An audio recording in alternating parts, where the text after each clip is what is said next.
Good afternoon, everybody, and welcome to part two, our Lomachenko versus Lopez media Zoom calls here. I don't think I need to go through all the details anymore. It is October 17th, live on ESPN and ESPN Deportes, 10 p.m. Eastern, 7 p.m. Pacific. All the lightweight belts on the line. WBC, WBC franchise, WBA, WBO. Teofimo Lopez is IBF, and also Lomachenko is the Ring Magazine champion.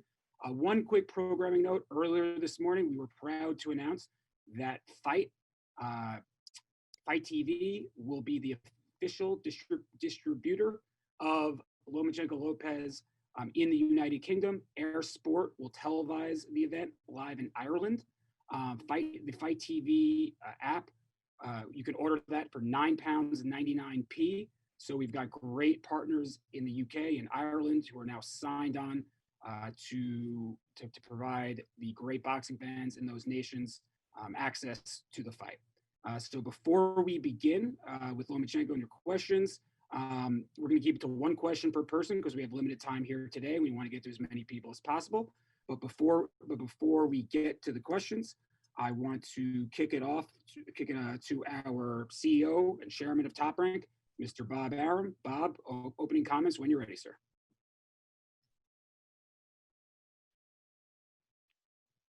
Bob?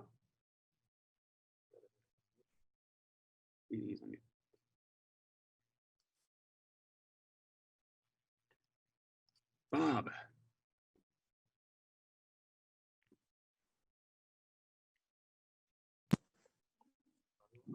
All right, well, we'll get to Bob in a moment.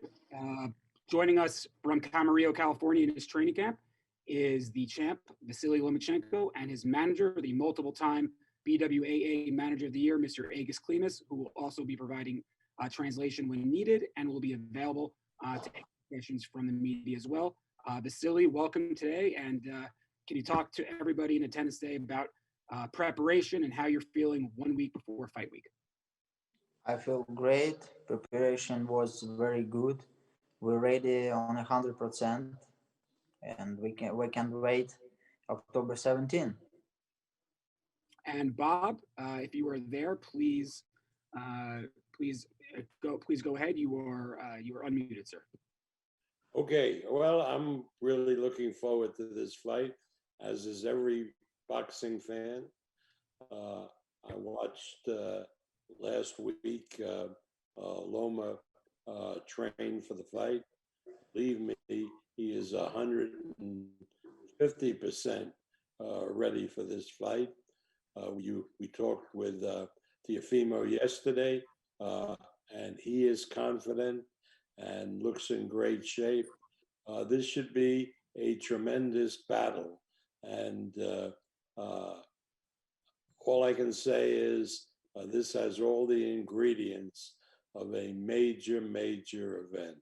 I want to thank ESPN for giving us the wherewithal to do this event on free television in these very difficult times. I think it would be unseemly to try to do an event like this on pay-per-view when so many people are really in harm's way and are out of work. Thank you, Bob. And as yesterday, anybody who wants to ask Bob, Loma, or Agus a question, please use the raise hand mechanism on the Zoom or privately message me in the chat. And if you can't figure that out, do what some of you did yesterday, and you can just text me directly to ask a question. So I'm going to wait a few seconds while we get some hands raised over in the chat queue. Let's start out with Miguel Maravilla. You are being asked to unmute, so please unmute and ask a question when ready, sir. Hi, Bob. How's it going? First of all, how's this fight going to compare to some of your classic fights that you've promoted in the past? Are you anticipating this to be an all-time classic?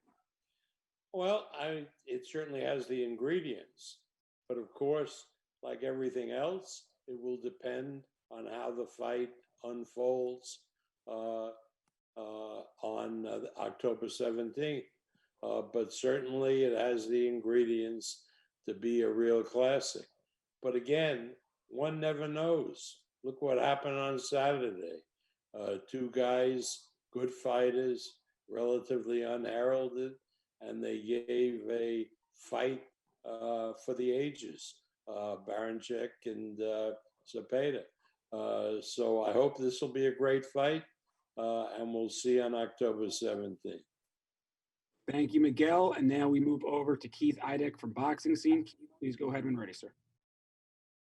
My question is for Vasyl. Vasyl, yesterday Teofimo Lopez said that he's underestimated as a boxer, that he's not just a puncher. I was just wondering if you could tell us what you think of his boxing ability and his boxing IQ. Вчера Теофима сказал, что он недооценен как боксер. Хотели бы услышать твое мнение про его боксинг IQ и про его... So we can check it at October 17. He has a good punch. He has a very good speed. He has IQ. He's young. He's hungry. But we'll see. We always can compare our level in the ring, our boxing skill, only then we fight with top fighters. Thank you very much, Keith. And next week we go to our first question over from the UK, where again it'll be available on Fight on the DTC platform. Umar Ahmed, please go ahead when ready, sir. Hi, Vasyl. Hope we're all doing well. Of course, in the build-up, we've heard a lot of trash talk from Teofimo and his father.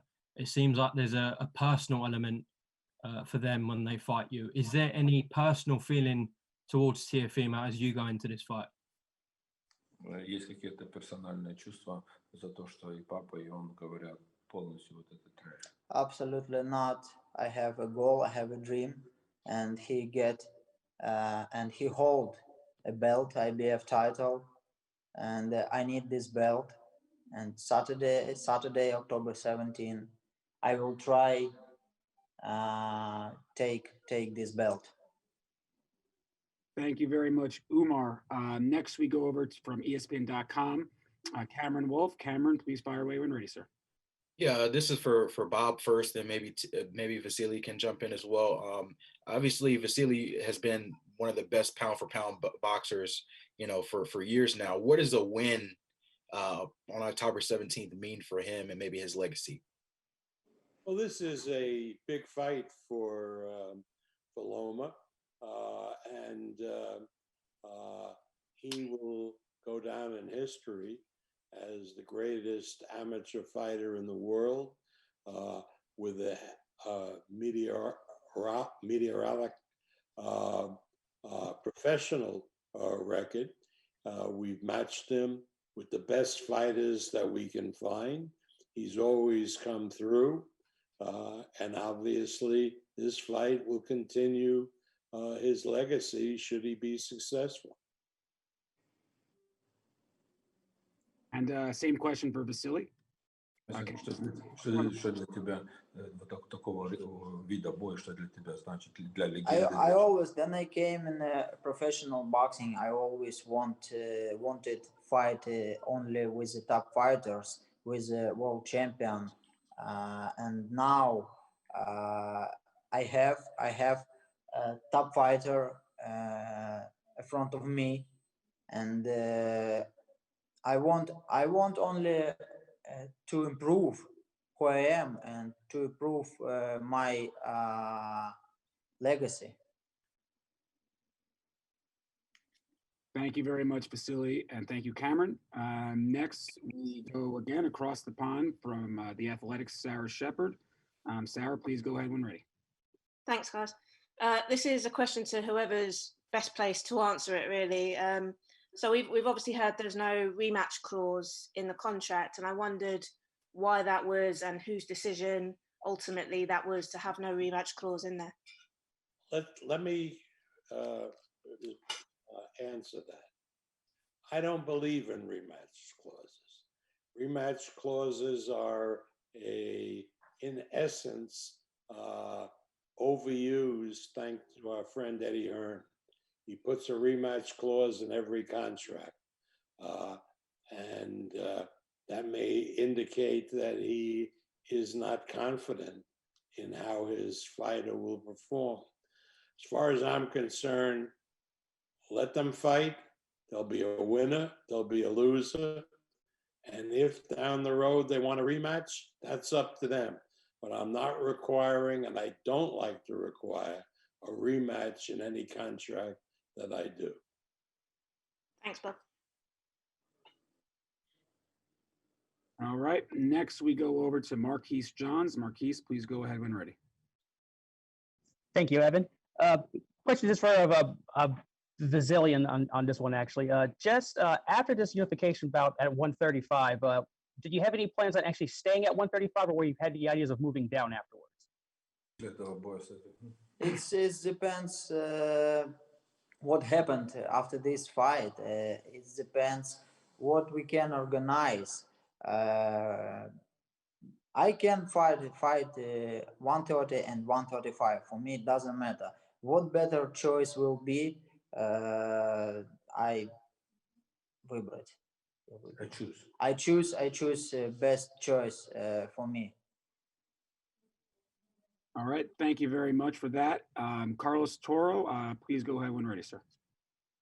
Thanks so much for taking time to talk to us. Bob, I remember a couple of weeks ago on the Josh Taylor, Jose Ramirez media call, you were talking about potentially having some type of protocol that would maybe allow fans to enter events starting maybe in December. And then obviously in this one, you're going to having first responders, not necessarily paying fans for Lomachenko versus Lopez. Is this event sort of maybe a trial run for that protocol that you've been working with the state of Nevada, or is it just a one-time thing as you sort of try to keep working on making a protocol to get paying fans into events? That is absolutely correct. This is a trial run to see how this works with the protocol and so forth. The 250 people who will be watching the event, other than the usual people that we've had in the bubble, will have to follow the protocols. We want to make sure that they're safe, and that will, I believe, lead to paying fans in the future on a limited basis. We're working very, very closely with the Athletic Commission and with the governor's office. Governor Sisolak has done a tremendous job keeping this coronavirus under control, and we're going to be very safe and cautious. But you're absolutely right. We hope this will lead to events where we can have paying spectators, safe distance, and a limited basis. For example, if we go into the Allegiant Stadium in Las Vegas, which seats 65,000 in the stands, another 10,000 on the turf, probably hope to maybe put 15,000 people at most in. So again, we're all working very, very hard. We worked really hard to get the bubble going. Everybody cooperated. The state was fantastic, the Athletic Commission. And now we're moving on to the next step, because who the hell knows when this coronavirus scare will be over, when we will get a safe and working vaccine. So we have to really make these one step at a time. The 250 people, we're making some seats available to the fighters' families and loved ones, and the rest will go to first responders, to whom we all owe a tremendous debt of gratitude. Thank you very much, Carlos. And next we go to a man with a different background today. I shamed him into changing the Yankee background. Sean Zattel, please go ahead. Hey, Vasyl, thanks a lot, champ, for giving us some time. You said in episode 1 of Blood, Sweat, and Tears, we have a little bit different rules in our country. You can't just talk. If he were in my country, he'd learn pretty quickly that he can't run his mouth like that. What exactly would he learn in your country for saying the things he said that you feel he hasn't learned here? Or what is it that's different in that aspect from here to the Ukraine? Ты в первом эпизоде сказал, что по поводу меня в нашей стране так нельзя говорить. Если ты говоришь, ты должен быть готов ответить за это. Ты можешь как бы вот это более подробнее объяснить, что ты этим хотел сказать? Там я хотел сказать, if I can answer on Russian because it's more easily for me explain what I mean, okay? Oh, thank you. And I can translate.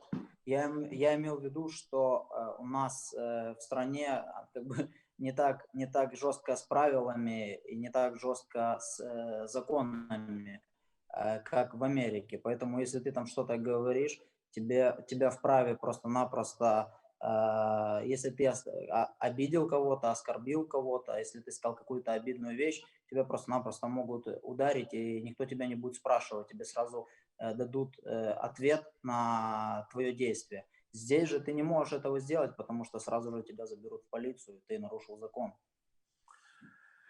Back home, we don't have, how you doing? Back home, we don't have such a strict law rules. Here in the States, there is a very strict law rules. So back home, if you insult somebody and you said something which is insult or your friends or something, so you can get hit and you can get in a fist fight right on the street, and nothing gonna happen if you beat somebody and you just walk away. Here in the States, the completely different law, and that's why that's what I was trying to mean it, because back home people not running mouth like this because they know they will have to answer it somehow. Thanks, Tam. Yeah, no problem. Thank you for that. Next, we go back to the UK to Gareth A. Davies. Gareth, please unmute and ask your question when ready, sir. Good evening, London calling, as you know. Good evening to the great Bob Arum and Vasyl, who's grinning at me. The last time I saw Vasyl, I think I threw a kick at his head and then he was going to kill me. Anyway, my question, first of all, I've one for Bob and one for Vasyl, is Bob, this is probably the most significant contest globally that we have seen since the pandemic lockdown. How are you able to fiscally, to financially underwrite this fight, this undisputed fight at lightweight? Well, you're right, and it's very expensive, and the fighters have to get paid because it's such a major fight. We couldn't have done it without ESPN. ESPN really are supporters of the sport, and that don't just use the sport, they support it, and they are giving us the wherewithal to put this event on. Unlike what happens in the UK, where you have one outfit like Sky Sports with just money grabs and puts everything on pay-per-view. But I see even in the UK where BT Sports has stepped up to the plate, and they are giving their subscribers without extra money with Dubois and Joyce, which is an excellent heavyweight fight. Any fight that Eddie Hearn does, whether it's a major fight or a minor fight, they put on pay-per-view because Sky Sports is apparently only interested in a money grab. Soak the boxing fans for whatever they can. Bob, just finally on that little bit, it is the most significant fight so far that we've seen during pandemic lockdown. Do we need to start putting these contests together because we don't know when crowds are truly going to return? You're absolutely right. Look what we've done. It's not on the same level, but on Friday, a great featherweight championship fight with Navarrete against Villa, who's undefeated featherweight. That's a really good quality fight, and that'll be on ESPN. And then later on in November, we have Terence Crawford against Kell Brook, which is a very expensive fight, and that'll be on the linear platform of ESPN. And in December, we have a marvelous junior lightweight championship, Burchelt and Valdez, and that'll be on ESPN without soaking people. These networks have to understand how people are hurting, how many people in this country and in the UK are out of work because of this pandemic. And you can't really, I think it's really immoral to require people to spend money watching their favorite sport every week, every other week. What Sky Sports is doing in the UK is an absolute disgrace. I don't care if they never buy a fight from me. What they're doing now is a disgrace. Well, thank you, Bob, and thank you, Gareth, for that. Next we go to Ben Baby from ESPN. Ben, go ahead, sir. All right. Well, to follow that up, Loma, do you feel like, you didn't, the Luke Campbell fight wasn't a stoppage in the last one, but either way, you've been on a pretty good tear here recently. I mean, do you feel like this fight is a way for you to cement yourself as the most dominant guy in the sport, pound for pound? Ты был уже в больших боях. Ты думаешь, что этот бой для тебя будет самый большой бой, которого ты пройдешь? I don't know. I can compare after this fight and I can answer on this question, but we'll see. I know he's a top fighter. He is a good fighter. It will be not easy for me, but we'll see. Thank you very much. We just a heads up, only got a couple more questions left because Loma's got to get out of here around the top of the hour. And just a reminder, this will be available on our Top Rank YouTube channel after it's done. So, and all content providers out there, feel free to take content from this presser and share to your viewers and listeners as well. We have no issue. With that. So, a couple more questions. We go to Adriana Jimenez. I've asked you to unmute, so please unmute and ask your question. Hi, Vasyl. Hope you're doing well. Looking forward to the fight. I'm curious to see your thoughts and your reaction when you hear when Teofimo Lopez so confidently says that he feels like he'll win, but not just a regular win, but he's able to knock you out. I'm curious to see what your thoughts are when you hear that, and how do you visualize yourself winning that night? Когда ты слышишь, что Теофимо Лопес говорит, что он тебя нокаутирует, не только выиграет, а он тебя еще и нокаутирует, что ты можешь прокомментировать по поводу этого, когда ты слышишь? Я слышал, I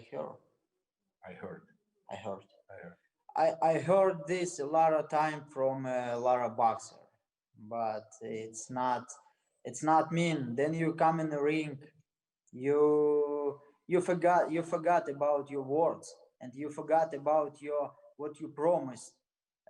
You just try boxing, and you just try fighting. So for me, it's just trash talk. For me, it's just the words. We'll see what happens in the ring. Thank you very much, Adriana. And we go to one last question from the UK. Boxing UK, please ask your question when ready, sir. Thank you, Evan. Question for Vasyl, please. Vasyl, one of the things that Teo Lopez has described you as an old lion, and that the effect of 400 amateur fights will have taken its toll. Do you think age will play a factor in this fight? Еще один фактор, который мы слышали от Лопеса, что ты уже старый лев. И ты думаешь, что в этом бою возраст как-то повлияет на это? I don't think about age, because I just 32 years old. Who кто определил? Who made the rules? Who made the rules about age in the boxing? It depends.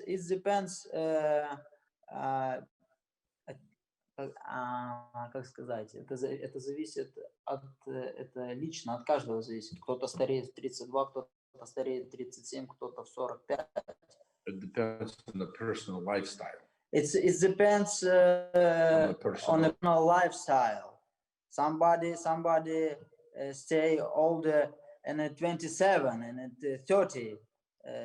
Somebody in 45, 47. I feel great and I feel young. Somebody says Bob Arum is old, and somebody says Bob Arum is a still young man, and he's a bright man. Guy, so that answers the question. Age is just a number. Exactly. What George Foreman said. Age is just a number, and he won the heavyweight championship at age 45. Evan, can we ask Bob one quick one? One last question for Bob, please. That's it. Thank you, Evan. Bob, I feel old. You hear him? I don't hear. Sorry, you're unmuted. Sorry, go ahead again. Sorry, Bob. The last time we saw yourself with Vasyl in the UK was over a year ago, and your relationship with Eddie seemed quite cordial. If your last couple of answers or anything to go by, has anything happened since? No, I know. I like Eddie. I mean, if Eddie can grab the money from, and of course Sky won't give him money to do significant fights, he has no other choice but to do it on pay-per-view. I'm sure if Sky really supported boxing and put up money to see some of these fights, which are good fights, but are not pay-per-view quality, like, and Egas will object, like Usyk and Chisora. That's a good fight, but it's not a pay-per-view fight. Why the hell isn't Sky buying that fight to show it to their subscribers without sulking them 25 quid, right? I mean, it's wrong. Is it wrong? There's a point of time, particularly in now with what everybody is going through, where these networks have to understand that this is the time for them to give back. And that's what ESPN has done. That's why everybody in America can watch Lomachenko Lopez without spending 5 cents. And that's all credit to ESPN. And they did it not just for this fight, they're doing it for the rest of the year. That's pretty good. That's when people talk about a network like ESPN, you have to give them credit for doing this. Thank you very much, Bob. And sorry for everybody who didn't get to ask questions today. Our time is up here. Quick reminder, October 17th, ESPN Deportes, 10 o'clock, and then Fight, the DTC platform in the UK, Air Sport in Ireland. Everybody can watch the fight. Thank you very much, Vasyl. Thank you very much, Egas. Thank you very much, Bob. And we will see you guys next week. Have a great day.